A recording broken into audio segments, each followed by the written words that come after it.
Welcome, weary traveler, to a story whispered not by the wind, but by the distant, ancient tides of the Aegean Sea. Close your eyes. Let the rhythm of the narration smooth the edges of your day, and allow the heavy scent of dust, bronze, and destiny to carry you away. We drift back 25 centuries, to a time when the world was split between the colossal, slumbering East and the frantic, fiercely awakened West.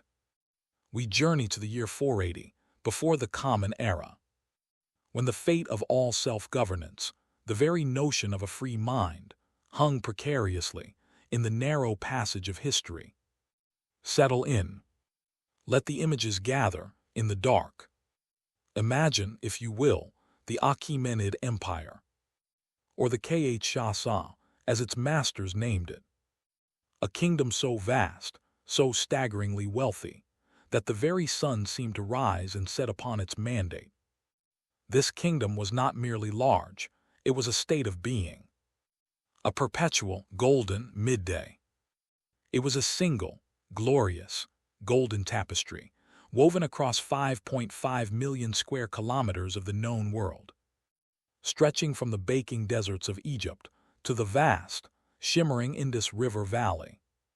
It governed millions upon millions of souls, a populace whose varied voices, Syrian, Babylonian, Egyptian, were unified by the singular, unquestionable authority of one man. The King of Kings. The Great King. Life under the Persian sun was defined by a magnificent, relentless order, by centralized authority, and by the comforting predictability of tribute. Darius I and his successors had established those royal roads, those ribbons of dust and stone, linking the 20 diverse provinces or satrapies, ensuring that wealth flowed steadily toward the inland capital at Susa.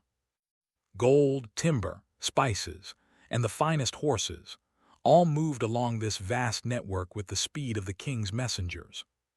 Subject peoples were generously permitted to practice their own religions and manage their affairs, so long as they paid their dues and provided military service when called.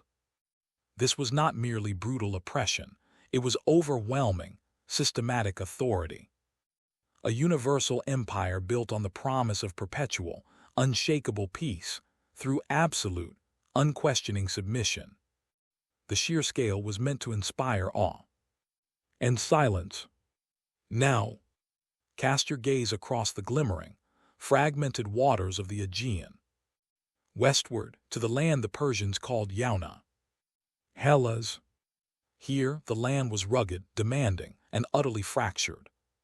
There was no single, seamless tapestry, only a mosaic of minuscule communities, known as polis, or city-states.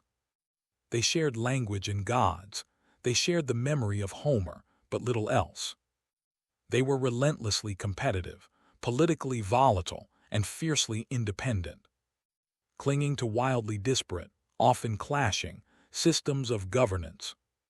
In the south, in the arid basin of the Immortals River, was Sparta, an oligarchy ruled by 2 hereditary kings, and a tight council of elders known as the Jerusalem.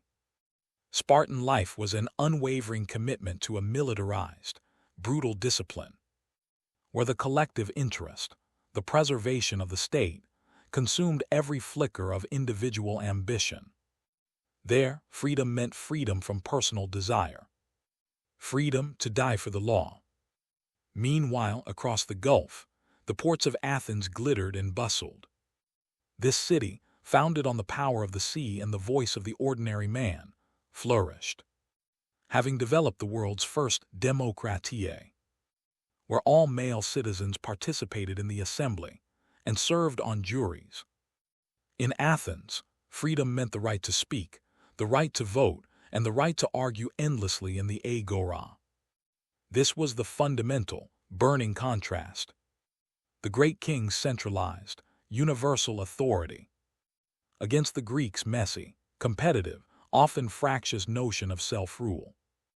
The approaching conflict was, therefore, not merely a border skirmish, but a catastrophic clash of cosmic ideologies, of two incompatible ways to live and breathe. Universal authority versus local autonomy. And for the great king, the continued existence of those rebellious little states, especially the proud, seafaring Athenians who had dared to ignite discontent among the Persian-controlled Ionian populations, was an intolerable affront to the natural order of the world. It was a buzzing, annoying fly that threatened the golden slumber of the great king's dominance. The true, deep motor of this looming storm was the stinging memory of a wound suffered 10 years earlier, when the first invasion led by Xerxes' father, Darius, had been humiliatingly repulsed by the Athenians at the insignificant field of Marathon. Although the defeat was microscopically small in the grand scope of the Achaemenid Empire, it left a persistent, festering scar upon the dynasty's pride, a stain on the purple robe. Darius's death placed the sacred duty of revenge and rectification squarely upon the shoulders of his successor, Xerxes I. He understood his inheritance, not as a peaceful kingdom, but as a commitment to complete the conquest his father had failed to achieve. He spent 4 long years preparing, not just for war, but for the most overwhelming display of imperial might the world had ever witnessed. His was a war of logistics, of engineering of pure, terrifying scale. He was determined that the very ground would tremble, the seas would obey, and the will of the king would be absolute. Sensing the inevitability of the catastrophe, representatives from the allied Greek city-states gathered at the Isthmus of Corinth. The atmosphere in that council was heavy with suspicion and raw, undisguised terror. They were staring into the abyss of annihilation. Under the presidency of Sparta, a joint defense strategy was hammered out, a plan both desperate and brilliant in its simplicity.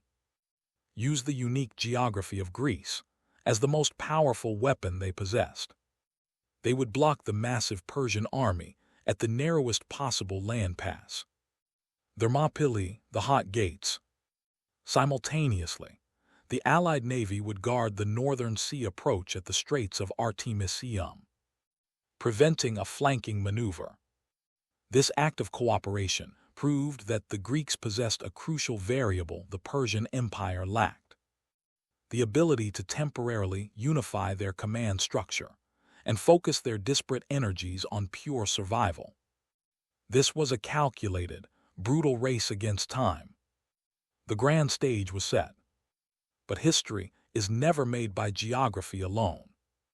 It is the choices and the flaws of individuals. Behold Xerxes I, the great king, a man drowning in the legacy of his father's glory. Yet, beneath the gold and the royal tiara resided a spirit prone to volatility, rashness, and devastating, childish anger. He was utterly unaccustomed to resistance. When the first pontoon bridge intended to span the Hellespont was shattered by a fierce gale, Xerxes was incandescent. He commanded that the sea itself be given 300 lashes for its insolence against the great king, and his soldiers pierced the waters with red-hot irons as a ritual of subjugation. He then took his vengeance upon the human engineers, beheading every single one for the fault of the waves. His fury was swift and absolute, as chillingly demonstrated when the governor Pythias dared to ask only that his eldest son be exempted from service.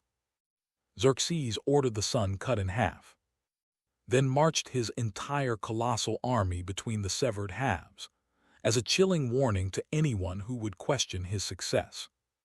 Yet he was not a simple monster. When Xerxes looked upon his assembled, massive force, contemplating the sheer number of lives moving at his command, he broke down, weeping openly with sentimentality, acknowledging the heartbreaking brevity of human existence. This mingling of overwhelming, absolute power and profound, deeply seated insecurity was his tragic flaw. Now turn your attention to Leonidas, king of Sparta. Unlike Xerxes, Leonidas possessed no inner turmoil. His identity was perfectly subsumed by his function. He was a pure product of the Agoge, the relentless Spartan system designed to create elite, unyielding warriors. He was taught that retreat was a greater crime than death. He was a hoplite. His defense lay utterly in the phalanx, a dense, moving wall of overlapping shields. Leonidas's motivation was not personal glory, but the perfect execution of duty and adherence to Spartan law. He was the embodiment of disciplined defiance, the living shield of Hellas. In sharp contrast stands Themistocles, the Athenian general and political visionary. If Leonidas represented tradition and duty, Themistocles represented ruthless innovation and soaring, naked ambition. His genius lay in his foresight. He championed a controversial plan, diverting the massive, unexpected revenue from the Laurian silver mines into an ambitious fleet-building program. This single, audacious decision resulted in the creation of 200 state-of-the-art triremes, the fastest, deadliest warships of the age. He empowered the common citizens, or thetes, who served as the rowers, thus reinforcing the very foundations of Athenian democratia. The land bought time for the sea, and the sea would deliver salvation. Finally, we meet the catalyst of doom, a figure whose sole contribution to history was a whisper of treachery.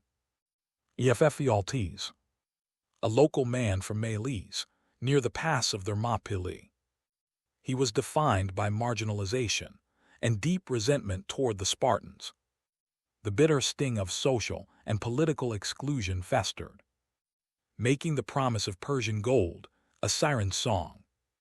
His knowledge was simple, yet utterly destructive. The existence of the Thermopylae, a hidden, little-used mountain path that bypassed the narrow Thermopylae defense. He would secure his reward, but earn eternal infamy. The world shifted. The inevitable migration of the Persian world began. The first, most overwhelming display of Persian power occurred at the Hellespont. Xerxes' engineers constructed a feat of logistics unmatched. 2 parallel pontoon bridges, each well over a kilometer long. These were crafted by lashing hundreds of warships together, row upon row, to form the foundation across the turbulent currents. For 7 days and 7 nights, the crossing continued. An endless, thundering river of humanity, livestock, and materiel moving relentlessly into Europe. This was not just a military maneuver. It was the symbolic subjugation of the natural world to the king's will. A silent, terrifying display of a monarch who chained the very sea itself. The logistical demands were so immense that, according to chilling legend, the massive host left rivers entirely dry as it drank its way across Thrace and Macedon, effectively consuming the land as it passed. A plague of thirsty men and beasts. At the heart of this colossal force marched the elite corps, the legendary 10,000 Immortals, led by the general Hydarnes. Their very presence was a weapon of psychological warfare. Their body armor consisted of overlapping plates of bronze and iron, giving them the appearance of a massive, glittering school of fish. Their shields were hefty, leather-covered wicker, and the sheer psychological impact of this endless, organized mass was often enough to prompt entire cities to surrender without a single arrow loosed. The hope of Hellas lay not in numbers, but in the relentless, rocky geography of the region. The Greeks selected Thermopylae, the hot gates, a pass so narrow that it was historically known for its choking constriction between the mountains and the sea. On one side rose the sheer, impassable cliffs of Mount Eta. On the other, the Malian Gulf. In this constricted neck of land, the hundreds of thousands of Persian troops were reduced to a trickle. Forced to attack the Greek line, only a few men abreast. This terrain negated Xerxes' overwhelming numerical advantage, transforming the war of maneuver into a brutal, confined war of sheer physical strength and disciplined endurance. The two worlds met.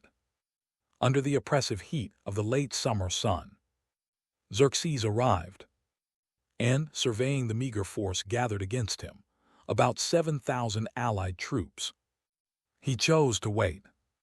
Arrogance demanded that the Greeks would simply disperse and retreat. He delayed for 4 full days, a strategic error born of contemptuous patience. During this tense, silent standoff, the air heavy with unspent violence, Xerxes sent a messenger.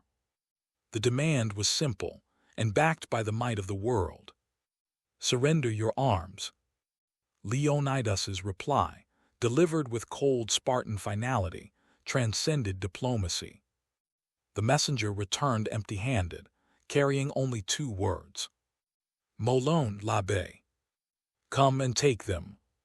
Finally, on the 5th day after his arrival, Xerxes commanded his Median and Sicyan troops to enter the pass. The Persian light infantry, effective in open battle, were utterly unprepared for the confined, grinding terror of the hoplite phalanx.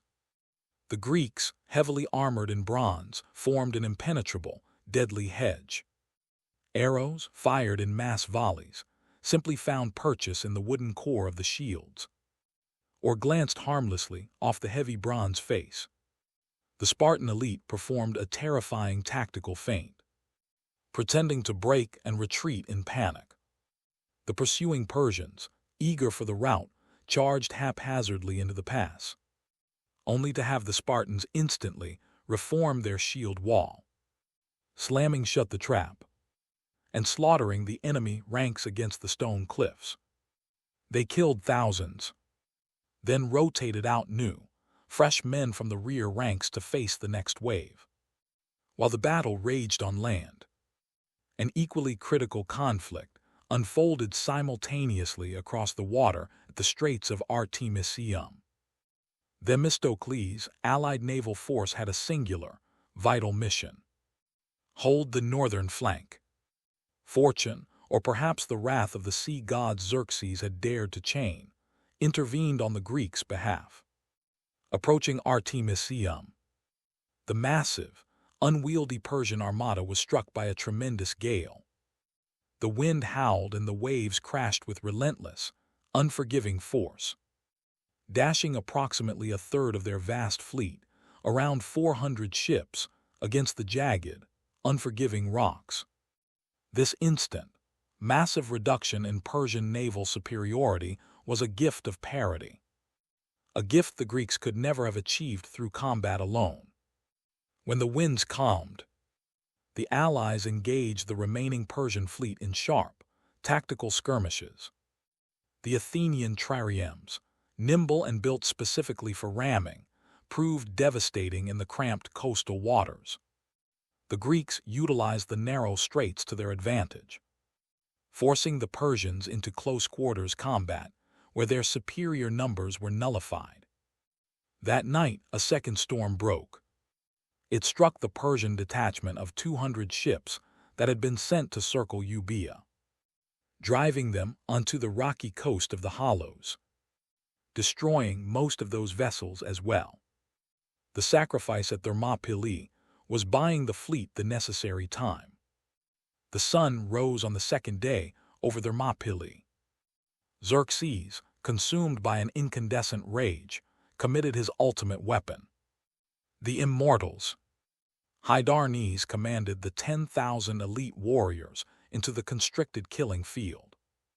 This was the moment of ultimate commitment, where the gilded, scaled strength of the empire met the disciplined, unyielding bronze of the Spartan shield. Imagine the sounds.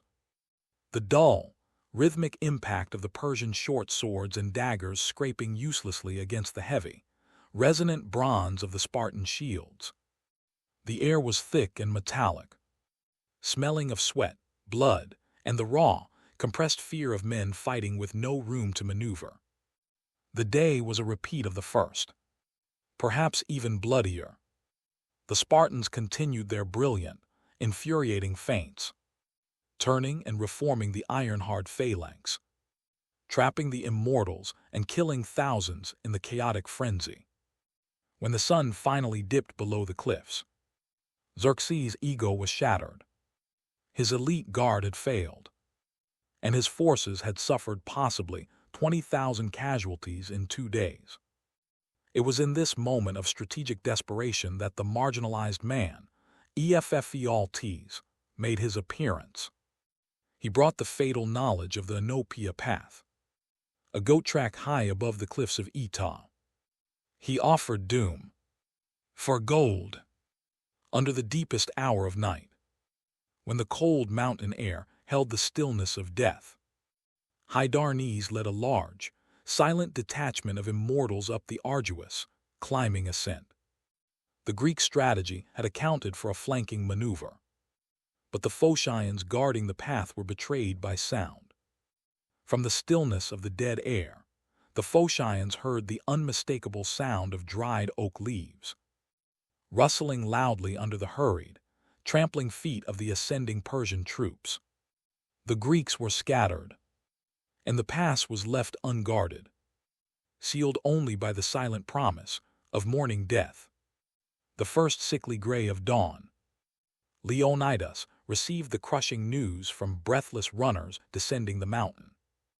The Immortals were already sweeping down the rear slopes. The trap had sprung. Leonidas called his final council of war. The decision was agonizing, weighted by the certainty of death, yet strategically clear. He ordered the bulk of the allied troops, Corinthians, Arcadians, and others, to retreat south immediately. They were safe, but he remained, along with the 300 Spartans and the 700 men of Thermopylae, who chose to remain and die for the cause. This was the calculated sacrifice, the final, full payment for the necessary time, and the moral certainty of Hellas's cause.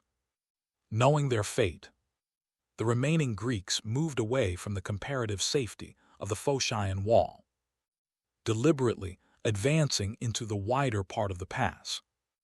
A furious suicidal charge, a magnificent act of self-annihilation for the sake of an ideal. The 2 vast wings of the Persian army closed upon the tiny knot of Greeks. Leonidas fell early in the carnage. The battle instantly centralized on his body, as Spartans fought with an unbelievable, frenzied loyalty to prevent the great king from desecrating their ruler. They retrieved the body 4 times, before finally being driven back by the relentless, overwhelming tide of the Persian masses. The few survivors were forced onto a small, low hillock. Their long spears were broken. They drew their short iron swords and fought with fists, teeth, and bare hands against the ceaseless, crushing pressure of the invaders. Xerxes, unwilling to risk any further losses, issued the final command. He ordered his vast host of archers to advance and unleash their entire terrible arsenal. Imagine the sound now. The dull thrum of thousands of composite bows releasing simultaneously. Again and again, the sky above the hillock darkened completely, turning black, blotted out by the successive volleys of arrows. The defenders were buried under a lethal, relentless rain of wood and iron, fulfilling their duty to the last breath. As the sun set on the 3rd day of the battle, news of the annihilation reached Themistocles at Artemisium. With the land pass compromised, the naval position was now untenable. Themistocles ordered a disciplined, coordinated retreat of the Allied fleet south, to the safety of the island of Salamis. The sacrifice at the Hot Gates had bought the fleet the necessary time to regroup. Intact and ready, the silence that followed the slaughter at Thermopylae was the silence of history holding its breath. Xerxes had his victory, but it was purchased at a horrifying cost of possibly 20,000 Persians. The King of Kings had been held back for 7 days by fewer than 7,000 men. The entire encounter was a profound humiliation to his image of invincibility. Xerxes arrived in Athens, only to find it largely evacuated. In a fit of frustrated rage, he ordered the city burned. The Acropolis was looted, the temples destroyed. But this destruction was hollow, for the Athenians had taken to their wooden walls their fleet. Following the ambiguous counsel of the oracle, Themistocles, through cunning deception, lured the massive Persian navy into the narrow straits of Salamis. Here, numbers became a liability. The Persian ships, crowded and unable to maneuver, fell into chaos. The Greek triremes, lighter and more agile in the tight channels, rammed and sank the enemy vessels in a decisive, crushing victory. Xerxes watched from a high throne on the shore, helpless, as his naval superiority and his supply lines vanished beneath the waves. Fearful that the Greeks would now sail to the Hellespont and destroy the pontoon bridges, trapping him in Europe, Xerxes fled back to Asia with the bulk of his army. He left his general, Mardonius, to finish the campaign. But the tide had turned. The dawn of the third day did not bring the sun. It brought the news. Breathless scouts ran down from the mountain tracks, their faces pale. They are behind us. The Immortals have cleared the pass. We are surrounded. The trap had snapped shut. Leonidas called a final council of war. The air was cold, but the debate was heated. Many of the allied commanders wanted to retreat, to live to fight another day. They argued that suicide served no purpose. Leonidas looked at them. He did not argue, he simply nodded. "Go," he said. "Save yourselves. Carry the news to the cities. Tell them we held the line." He ordered the bulk of the army to retreat. The Corinthians, the Arcadians, the Phocians. They packed their gear and fled south, their heads hung low, escaping the jaws of the beast. But Leonidas stayed. He was a king of Sparta. His law forbade retreat. But he was not alone. 700 men from the city of Thermopylae, led by their general Thermopylae, refused to leave. They were not soldiers bred for war like the Spartans. They were citizens. But they chose to stand. They chose to die rather than abandon the Spartans. 400 Thebans also remained. And, of course, the 300. The bodyguards, the fathers. Leonidas looked at his men. He saw no fear in their eyes, only a grim, terrifying clarity. He lifted his helmet and smiled, a rare, dark smile. "Eat a good breakfast, men," he roared, his voice echoing off the canyon walls. "For tonight we dine in Hades." The sun rose.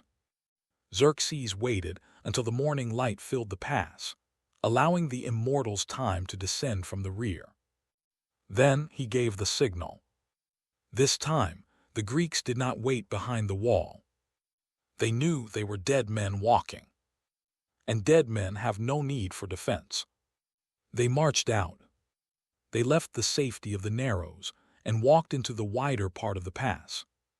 They did not march to defend. They marched to slaughter. They became a machine of pure destruction. The collision was catastrophic. The Spartans fought with a fury that terrified the Persians. They were no longer fighting for tactical advantage. They were fighting to take as many souls with them as possible. Their spears shattered against Persian shields. They did not stop. They drew their xiphos, short, leaf-shaped iron swords, and hacked at limbs and faces. When their swords broke, they used their shields as hammers. When their shields were split, they used their hands. They used their teeth. Herodotus tells us they fought like wild beasts. They drove the Persians back into the sea, many drowning in the heavy armor. They trampled them into the mud. 2 of Xerxes' own brothers were cut down in the frenzy. And then the king fell. Leonidas, pierced by countless arrows and spears, collapsed into the bloody dust. The battle that followed over his body was straight out of the Iliad. It was a swirling vortex of violence. 4 times the Persians dragged the body away. And 4 times the Spartans, roaring with grief and rage, charged into the mass, slaughtering everyone in their path to drag their king back. They would not let him be taken. Even in death, he belonged to Sparta. But numbers are the ultimate reality. Hydarnes and the Immortals arrived from the rear. The Greeks were crushed between the hammer and the anvil. The survivors, a handful of bleeding, broken Spartans and Thespians, retreated to a small hillock, known today as Colonos Hill. They stood in a small circle. Most had no weapons left. They were battered, their armor hanging in tatters, bleeding from a dozen wounds. They stood around the body of their king. They waited for the final charge. They waited to look the Immortals in the eye one last time. But Xerxes had seen enough. He had seen his brothers die. He had seen his elites butchered by unarmed men. He was terrified of them. He refused to send his men in close. Instead, he signaled the archers. 10,000 archers knocked their arrows. Fire. The sky turned black. It was a rain of iron and wood. A buzzing, humming cloud of death. The Greeks did not flinch. They did not cower. They simply stood there, lifting their chins to the sky, and let the shadow take them. One by one, they fell. The last Spartan sank to his knees, buried under a mound of arrows. The screaming stopped. The clashing of bronze stopped. Silence returned to the hot gates. The wind blew through the pass, carrying the dust over the mound of the dead. The 300 were gone. The Thespians were gone. Xerxes walked through the carnage. He found the body of Leonidas. In a final act of petty, fearful rage, he ordered the head of the Spartan king cut off and mounted on a spike. It was the act of a man who knew he had been defeated in spirit. Even if he had won the ground, he had opened the gate, but he had paid a price that would bankrupt his empire. The wolf was dead, but the fox was still waiting at sea. The pass was taken. The lion of Sparta was dead. News of the slaughter at Thermopylae traveled south faster than the Persian cavalry. It reached the Greek fleet at Artemisium. It reached the streets of Athens. Panic did not break the Greeks, it crystallized them. Themistocles, the Athenian admiral, knew that the land was lost. The road to Athens was wide open. He ordered the immediate evacuation of the city.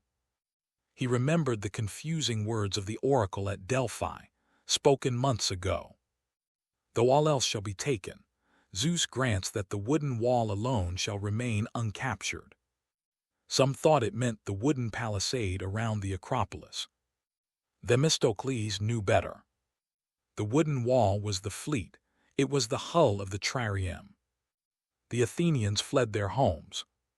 They boarded the ships, looking back as the horizon turned gray with the dust of Xerxes' army.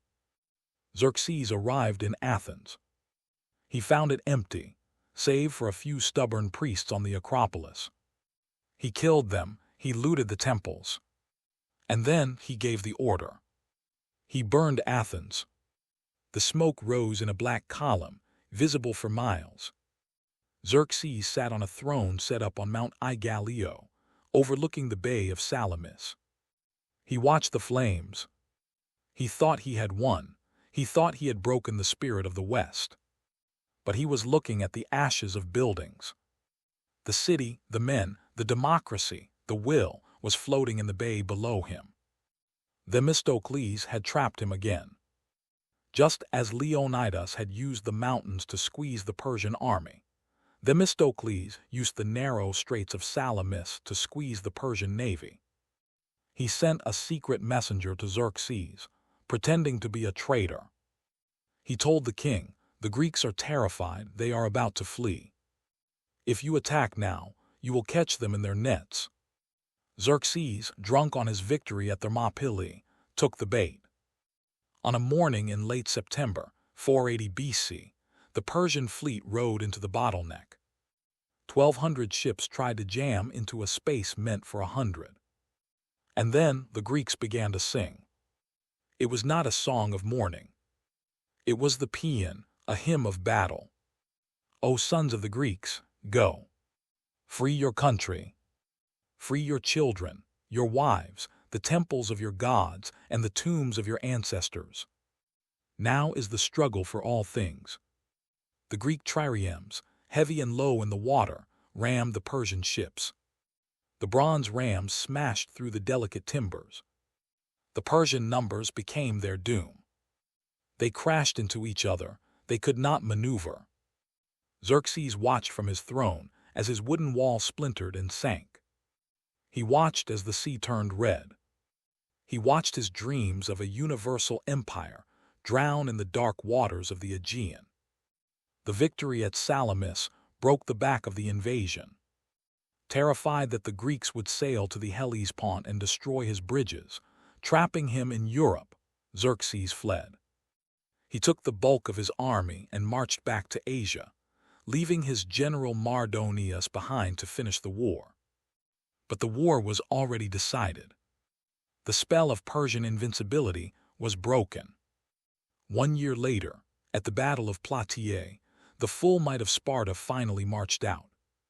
Not 300 men this time, but thousands. They were led by Pausanias, Leonidas' nephew. They smashed the remaining Persian army into the dirt. The threat was over. The West was safe. We return now to Thermopylae. The bodies are gone. The blood has long since washed into the sea. The pass itself has changed. The silt from the river has pushed the coastline miles away. But if you go there today, you will find a stone. A simple modern memorial stands there now, but for centuries, there was an inscription written by the poet Simonides. It is a message from the dead to the living. A message from the 300 to the city that sent them to die. It reads, "Go tell the Spartans, stranger passing by, that here, obedient to their laws, we lie. They did not die for gold. They did not die for a king who whipped the sea. They died for a radical, dangerous idea. That men should choose their own laws, and if necessary, die to keep them. The sacrifice of Leonidas bought the time for Athens to prepare. The mind of Themistocles used that time to build the trap. And together, the wolf and the fox saved the seed of Western civilization. Philosophy, democracy, theater, science, all the things that would bloom in the golden age of Athens, were bought with the currency of Spartan blood. The weary traveler closes his eyes. The ghosts of the hot gates fade back into the mist. The bronze is silent. But the echo rings forever.